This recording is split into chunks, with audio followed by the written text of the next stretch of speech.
Well, today, 12:30 on STV, join the Loose Women and their guests, Barbara Windsor and Ricky Whittle.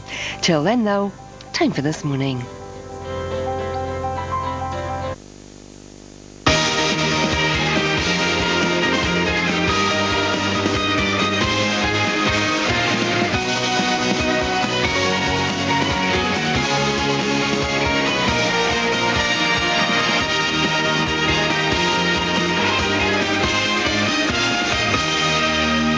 Good morning and welcome to Thursday here on This Morning. Up first, it's another This Morning exclusive. We're speaking to Ben Collins, better known, that's him. That's the man. It's the Stig.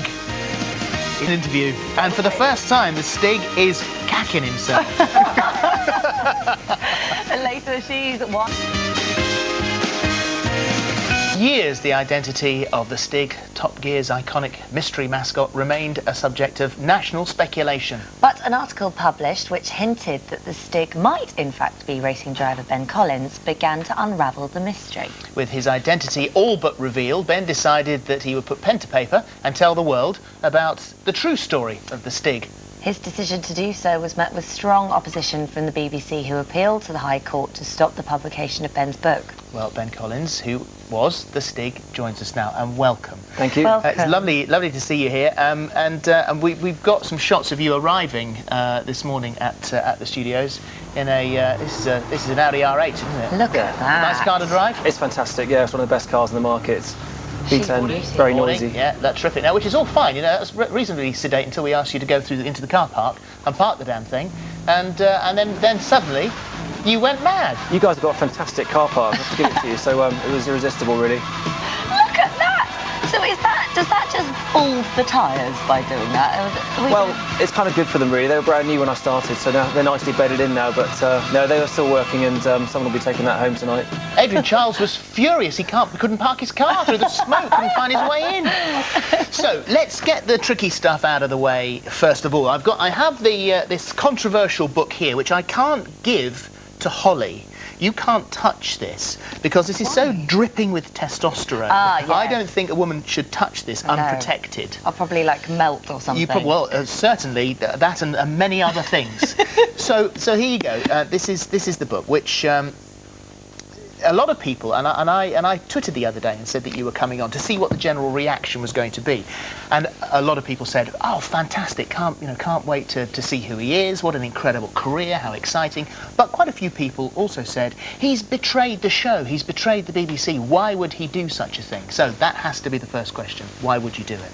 Yeah, I mean, for me, it was the best job in the world. It was something I kind of dream job. Really, I saw Stig on TV years ago and saw that and thought I'd love to do it. So back when I sent my CV into the boss and was given an audition, and it was amazing to actually get the job in the first place, and then to live it out for 7 years in anonymity and to face that challenge of constant media speculation was very tough.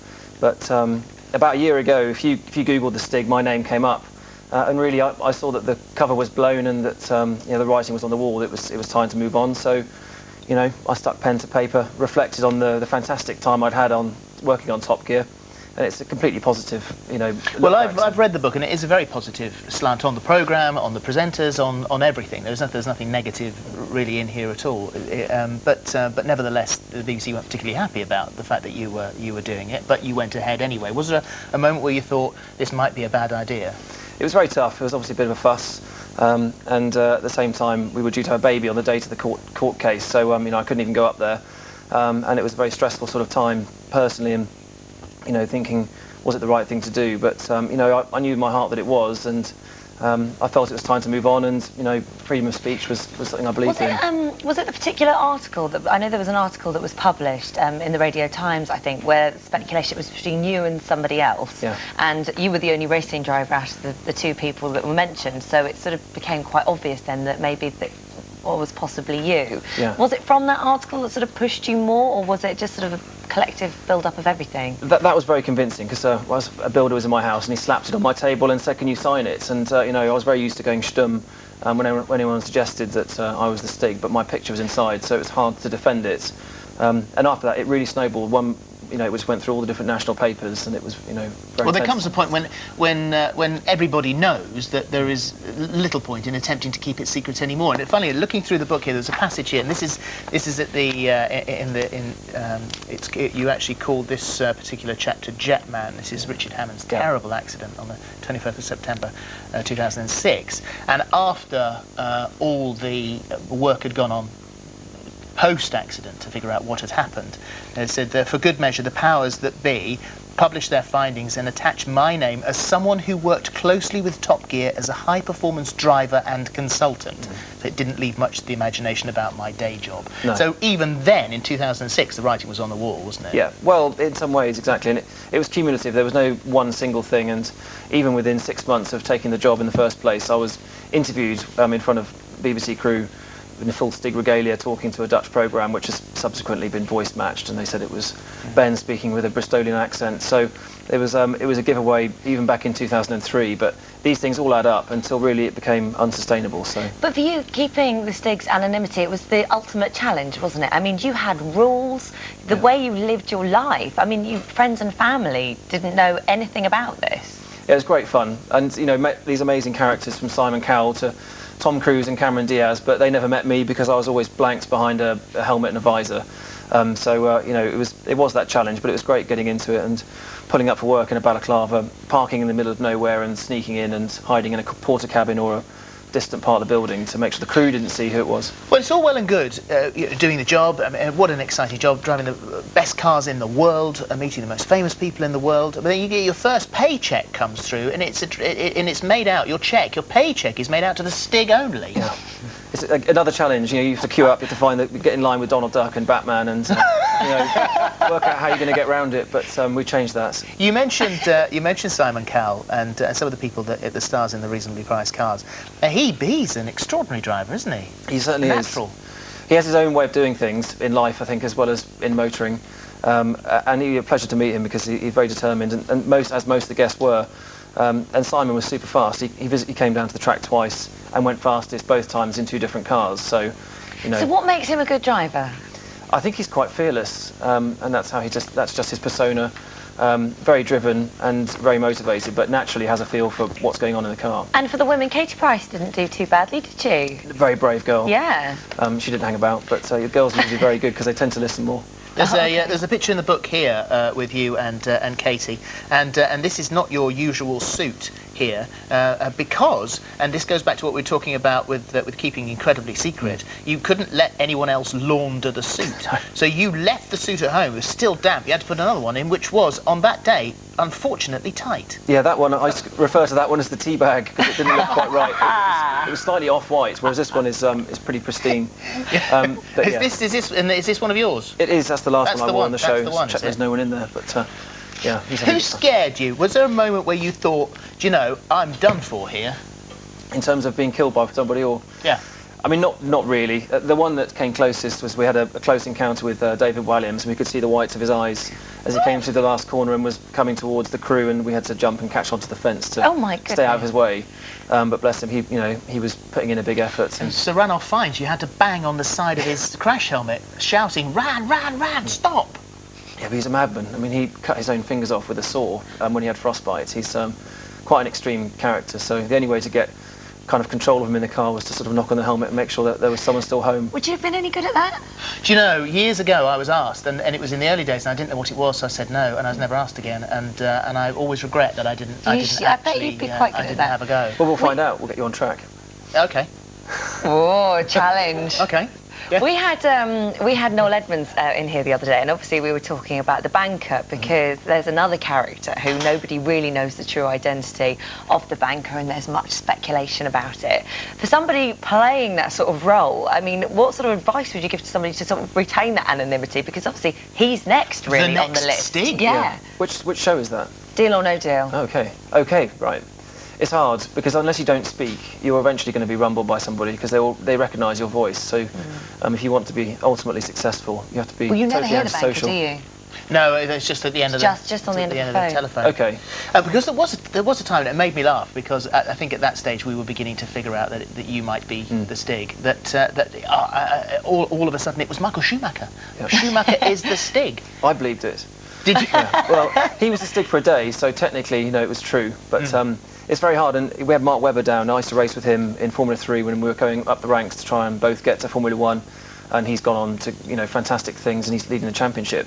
And I kind of looked at him and tried to put on a different accent and say, I think you might know who I am. And he said, of course I know, it's you, Ben.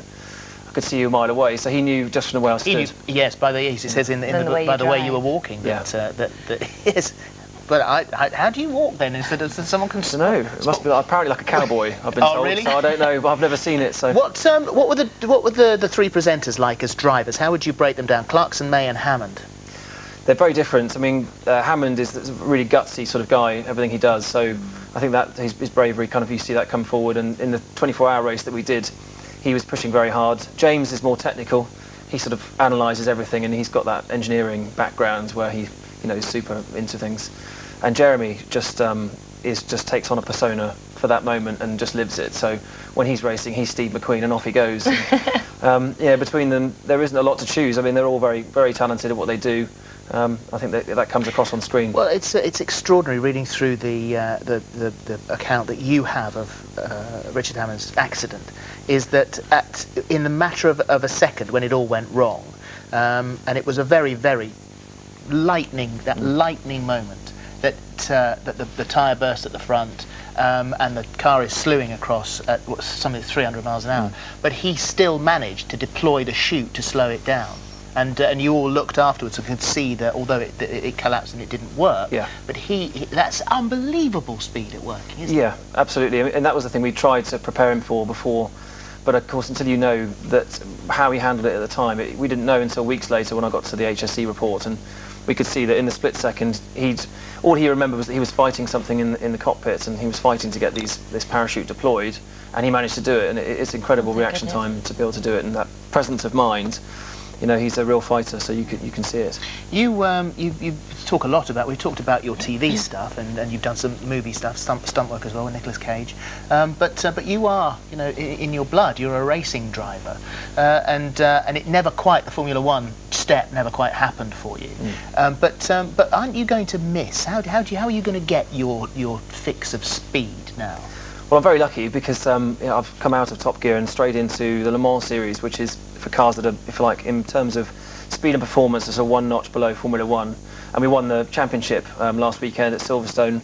So my next goal is to go and race and win the 24-hour of Le Mans race in France next year. And get stuck into racing at 200 miles an hour again, and that's where my heart is.